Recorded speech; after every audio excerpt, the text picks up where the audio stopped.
एक, बाबर ने 1528 में अपने सेनापति मीर बाकी को अयोध्या के भव्य राम मंदिर को तोड़ने का आदेश दिया। इतिहासकार कानिंघम के अनुसार श्री राम मंदिर को बचाने के लिए हिंदुओं ने जान की बाजी लगा दी थी।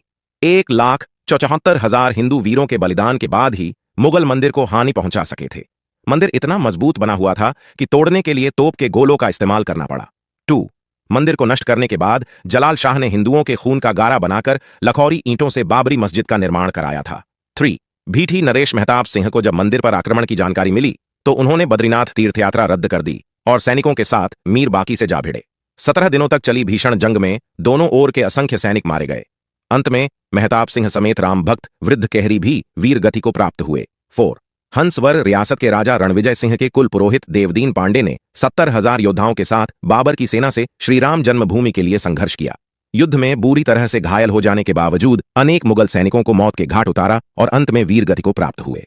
5, हंसवर रियासत के राजा रणविजय सिंह को अपने पुरोहित देवदीन पांडे के मृत्यु का समाचार मिला तो उन्होंने अपनी महारानी जयकुंवरी को सत्ता सौंप दी और खुद 25,000 सैनिकों को लेकर श्रीराम जन्मभूमि मुक्त कराने के लिए निकल पड़े और अंत में वीर गति को प्राप्त हुए।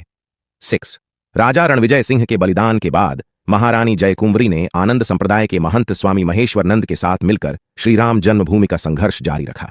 स्वामी महेश्वरनंद के नेतृत्व में मठों, मंदिरों और अखाड़ों के असंख्य नागा संप्रदायी, गौरक्षपंथी, दिगंबर, निर्मोही, निर्मले और निर्वाणी साधुओं ने भी शस्त्र उठा लिए। इन्होंने शत्रुओं पर छापामार युद्ध नीति अपनाई। मीर बाकी इतना डर गया कि ताशकंद भाग गया। 7, हुमायूं के काल में भी महारानी जयकुंवरी और स्वामी महेश्वरानंद लगातार संघर्ष करते रहे। इन्हें 10वें युद्ध में सफलता मिली और श्रीराम जन्मभूमि 2-3 सालों तक मुगलों से मुक्त रही। बाद में दोनों योद्धा मुगलों की विशाल सेना से लड़ते हुए वीर गति को प्राप्त हुए। 8, अकबर के समय कोयम्बतूर से आए रामानुज संप्रदाय के स्वामी बलराम आचार्य ने श्रीराम जन्मभूमि को मुक्त कराने के लिए 20 युद्ध लड़े। बाद में बीरबल और टोडरमल की सलाह पर अकबर ने वहां एक छोटा मंदिर बनाने की अनुमति दे दी। शाहजहां के काल तक उस मंदिर में निर्विघ्न पूजा होती रही। 9, 90 वर्ष निर्विघ्न पूजा होने के बाद औरंगजेब ने अपने सिपहसलार जांबाज खां को सेना समेत मंदिर नष्ट करने भेजा। अयोध्या के अहल्या घाट पर परशुराम मठ था। वहां बाबा वैष्णव दास रहते थे। उनके साथ चिमटाधारी साधुओं की एक विशाल शिष्य मंडली थी। इन्होंने चिमटों और त्रिशूलों के साथ मंदिर की रक्षा करी और जांबाज खां को उलटे पांव भागना पड़ा। 10, औरंगजेब ने दूसरी बार सैयद हसन अली को विशाल सेना के साथ मंदिर नष्ट करने भेजा।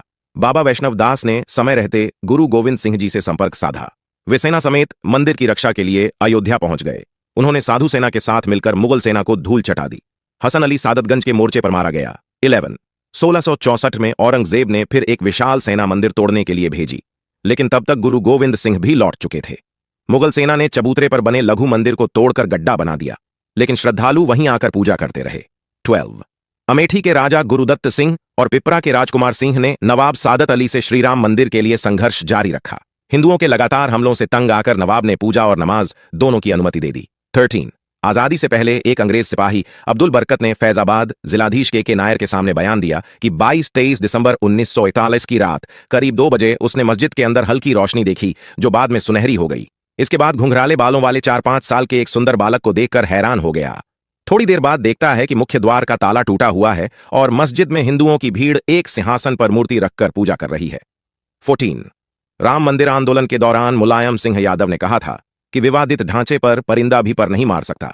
30,000 से ज्यादा सुरक्षाकर्मी अयोध्या में तैनात कर दिए, लेकिन कोलकाता के कोठारी बंधुओं ने मुलायम सिंह के दावे की हवा निकाल दी। 23 साल के राम कुमार कोठारी और 20 साल के शरद कोठारी राम मंदिर के प्रति इतने समर्पित थे कि 200 किलोमीटर का रास्ता उन्होंने पैदल ही तय किया था, क्योंकि अयोध्या पहुंचने वाले सभी साधन रोक दिए गए थे। 30 अक्टूबर 1990 को विवादित ढांचे पर सबसे पहले चढ़ने वाला युवक शरद कोठारी था। फिर बड़ा भाई रामकुमार कोठारी भी ढांचे पर चढ़ गया और भगवा ध्वज लहरा दिया।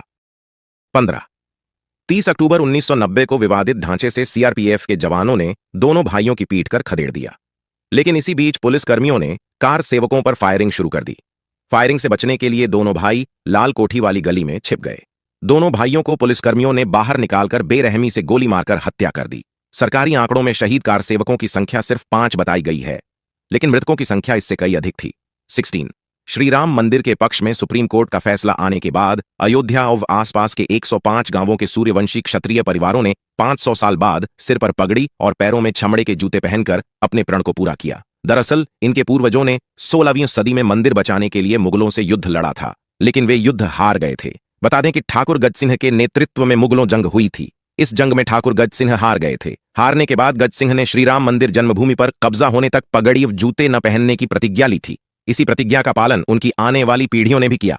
17 श्रीराम मंदिर जन्मभूमि के लिए हिंदू समाज ने 78 धर्म युद्ध लड़े, जिनमें 3,50,000 से ज्यादा हिंदू वीरों ने अपने प्राणों की आहुति दी थी। 18 बता दें कि बाबर के काल में 5 धर्म युद्ध, हुमायूं काल में 10, अकबर काल में 20, औरंगजेब काल में 30, नवाब सादत अली के काल में 5, नासिरुद्दीन हैदर के समय 3, वाजिद अली के समय 2, अंग्रेजों के समय 2 और पूर्व प्रधानमंत्री विश्वनाथ प्रताप सिंह के कार्यकाल में एक धर्म युद्ध लड़ा गया था। 19 5 अगस्त 2020 को प्रधानमंत्री नरेंद्र मोदी ने श्रीराम जन्मभूमि पर राम मंदिर के लिए शिलान्यास किया था।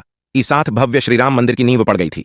20 500 साल तक हिंदू समाज के सतत संघर्ष के बाद आज अयोध्या में भव्य राम मंदिर बन रहा है। मंदिर की ऊंचाई 108 फीट रहेगी। सिर्फ नींव में ही 2 लाख ईंटें लगेंगी जिन पर श्रीराम लिखा होगा। सीढ़ियों की चौड़ाई 16 फीट रहेगी। मंदिर में 5 गुंबद होंगे। पूरा मंदिर 360 पिलर पर टिका होगा। इसमें गर्भगृह, कुदू मंडप, नृत्य मंडप और रंग मंडप होगा।